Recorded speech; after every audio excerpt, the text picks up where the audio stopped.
Learn physics with a clear concept চ্যানেলের পক্ষ থেকে প্রথমেই সকলকে স্বাগত জানাবো। Welcome to you all to this channel learn physics with a clear concept. আজকে আমরা আলোচনা করব জল দূষক, ওয়াটার পলিউট্যান্টস। তাহলে আজকের আলোচ্য বিষয় হবে জল দূষক, ওয়াটার পলিউট্যান্টস। ওয়াটার পলিউট্যান্টস কি? যে সমস্ত অবাঞ্ছিত পদার্থ ব্যবহারযোগ্য জলের মান কমিয়ে দেয় তাদের জল দূষক বলে।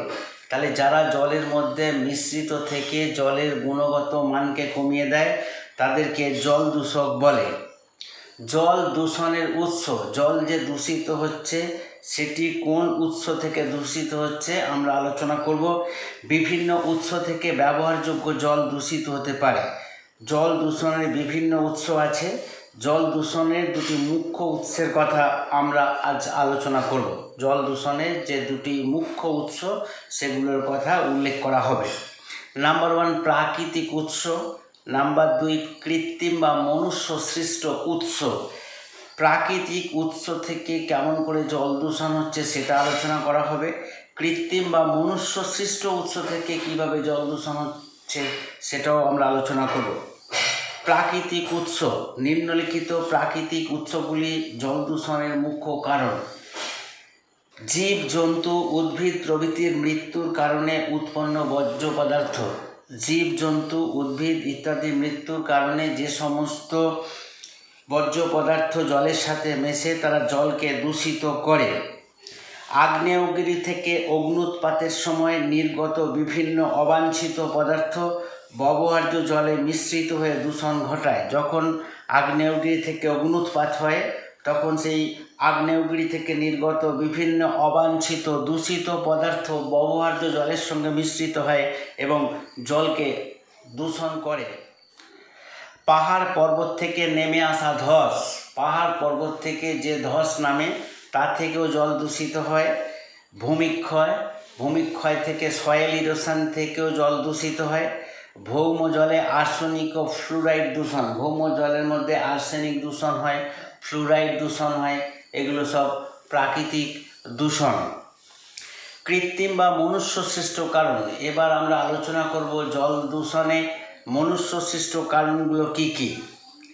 কৃষিক্ষেত্রে ফলন বাড়ানোর জন্য প্রচুর পরিমাণে রাসায়নিক ও জৈব সারের প্রয়োগ জলকে দূষিত করে। আমরা কৃষিক্ষেত্রে ফলন বাড়ানোর জন্য প্রচুর পরিমাণে রাসায়নিক ও জৈব সারের ব্যবহার করি।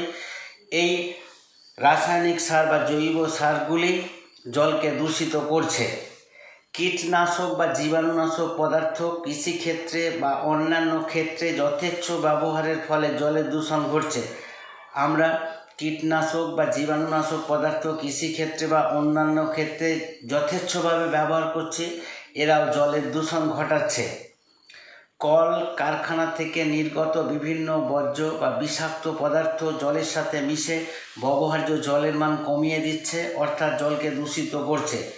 কলকারখানা থেকে যে সমস্ত বিভিন্ন বর্জ্য পদার্থ বা বিষাক্ত পদার্থ নির্গত হচ্ছে এবং অবশেষে জলের সঙ্গে মিশে যাচ্ছে, এরা ব্যবহার্য জলের মান কমিয়ে দিচ্ছে, অর্থাৎ জলকে এরা দূষিত করছে।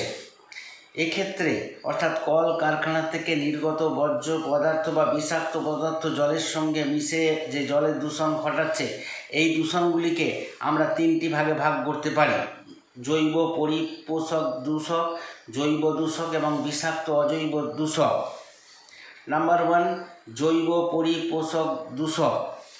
কলকারখানা থেকে নির্গত বিভিন্ন জৈব পরিপোষক দূষক জলে মিশ্রিত হয় এবং ব্যাকটেরিয়া দ্বারা বিশ্লিষ্ট হয়।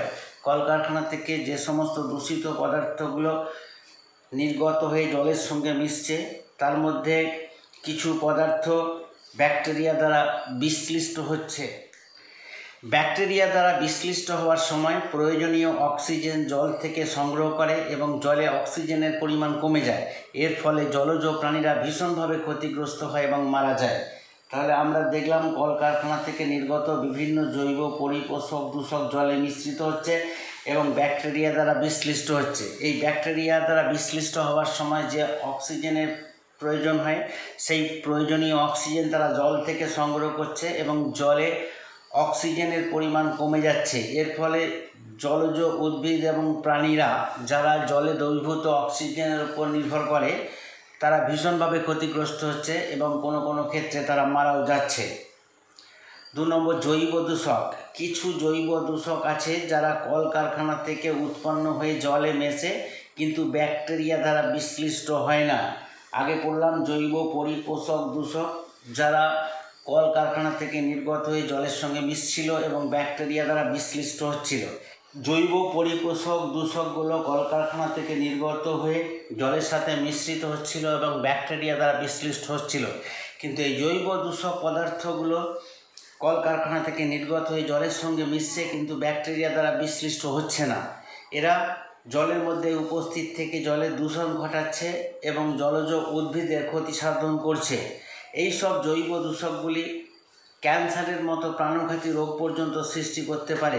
এই সমস্ত জৈব দূষকের কথা আমরা আলোচনা করলাম, যারা জলের সাথে মিশ্রিত হয়ে কোনো ব্যাকটেরিয়া দ্বারা বিশ্লিষ্ট হচ্ছে না, তারা জলের মধ্যে দ্রবীভূত থেকে জলের দূষণ ঘটাচ্ছে এবং এই জৈব দূষকগুলো ক্যান্সারের মতো প্রাণঘাতী রোগ পর্যন্ত সৃষ্টি করতে পারে।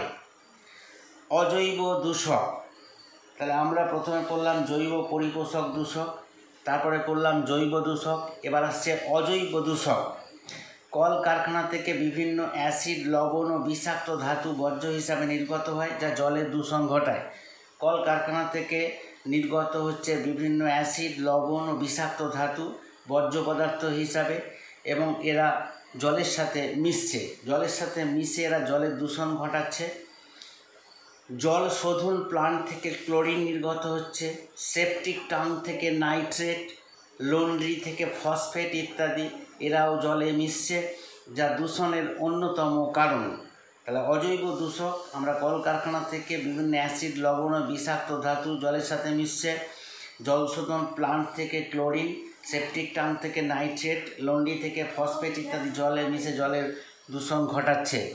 আর এই দূষণের ফলে মানুষ এবং প্রাণীদের ক্ষতি সাধন ঘটছে। আজকে এই পর্যন্তই। আমার ক্লাসটা শোনার জন্য সকলকে ধন্যবাদ। অবশেষে আরও একবার সকলকে ধন্যবাদ জানিয়ে আজকে ক্লাসটা আমি শেষ করছি।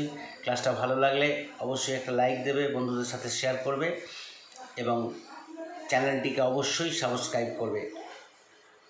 নমস্কার।